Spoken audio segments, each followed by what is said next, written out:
Previously, we see that a monster says to Cough that he found him and forces itself into Cough's mouth.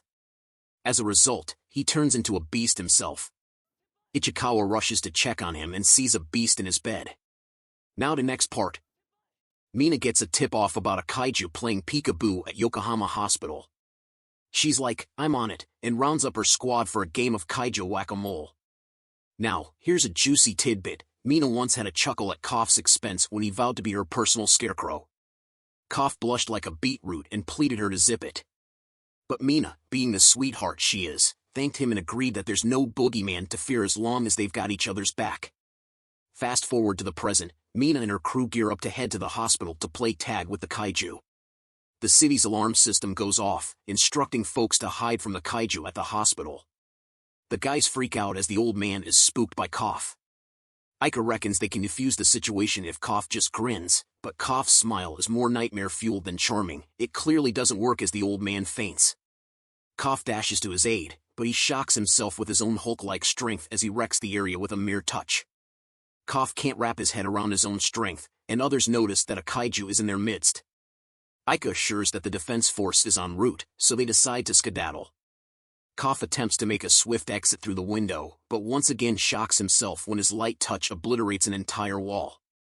Cough is left scratching his head about his body's sudden power surge, but there's no time to ponder as people are starting to panic. The two guys make a leap for it out the window, but Cough propels himself much farther than he anticipated.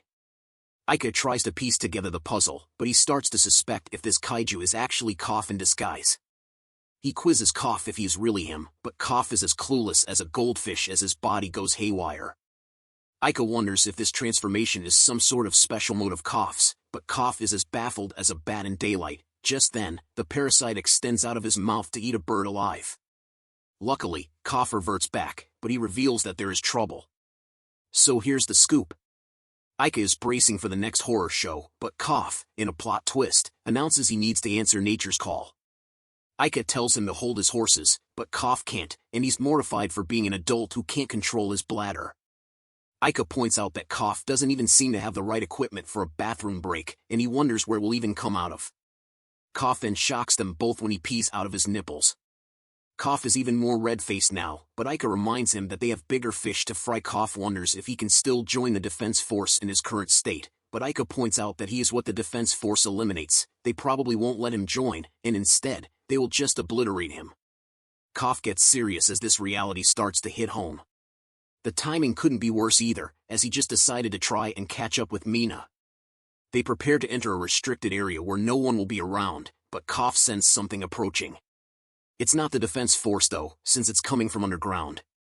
An explosion occurs elsewhere in the city, and the defense force receives a report that another kaiju has appeared.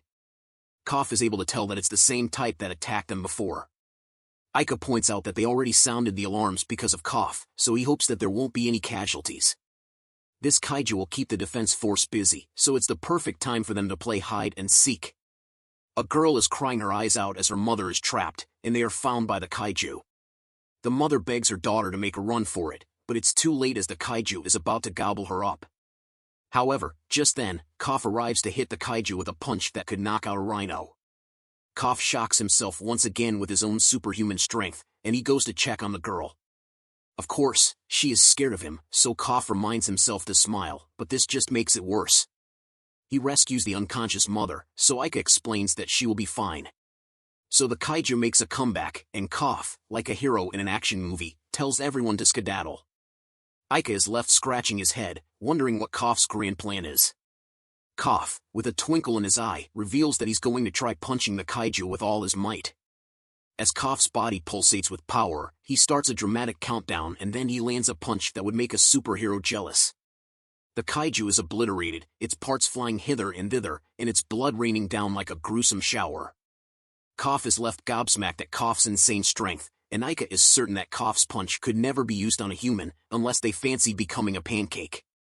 Cough assures them that they can now safely head to the hospital, but he's scarier than ever. He reassures the girl that the defense force will be there soon, so he decides to make a swift exit. But the girl stops him to say thanks. This takes Cough down memory lane, reminding him of when Mina thanked him, and he daydreams about a future where he's fighting alongside Mina.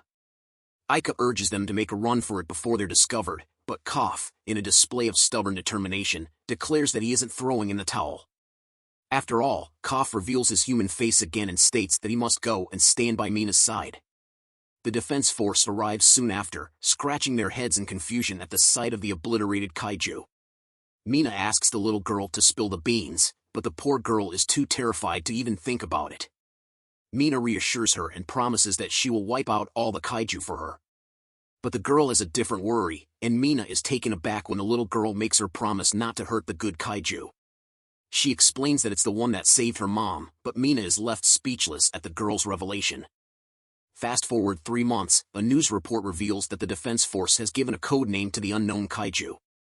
They have a sketch of it based on witness accounts, and they've christened it Kaiju number 8. Meanwhile, all Koff's cleaning company coworkers just assume that the kaiju has kicked the bucket. So Ichikawa strolls into work, pondering how Koff has become the Houdini of kaijus, being the first to give the Defense Force the slip. This, of course, means that every officer in the country is now playing a high-stakes game of Where's Koff? Meanwhile, their boss drops the news that Koff and Ichikawa have received some snail mail. The gang reminisces about how Koff would take an exam every year, and they'd have to play cheerleaders when he inevitably flunked. Ichikawa, unable to contain his curiosity, peeks at Koff's results and is over the moon to see that Koff has finally passed. This news spreads like wildfire among the crew, and they're all thrilled for Koff. He's finally getting his shot at the Defense Force after years of blood, sweat, and tears. Ichikawa, brimming with excitement, breaks the news to Koff, but his joy quickly turns to fury when he sees Koff in his kaiju form. Koff, oblivious to his transformation, changes back, but not completely. Aika reminds him that he was just on the news and needs to be more careful unless he wants his own reality TV show. We then learn that they returned to the hospital shortly after the whole incident and just lied through their teeth about everything. Ichikawa thought Koff would be jumping for joy about the letter, but Koff reveals that the second round is his Achilles heel. Aika wonders if Koff is really planning to take the next exams with his body acting like a rebellious teenager. Koff assures him that no one will notice, but he still can't get his transformation right. Ichikawa points out that the first round is just a written test and some paperwork, but the second round will be crawling with officers. This will be as dangerous as walking into a lion's den wearing a meat suit, as they will eliminate Koff on sight if they see he is a kaiju. But Koff, ever the stubborn mule, declares that he's taking the exam come hell or high water. Our protagonist, let's call him Mr. Muscles, has been sweating bullets for the past 90 days. He's on the cusp of his 33rd birthday, and he's got one shot left at this.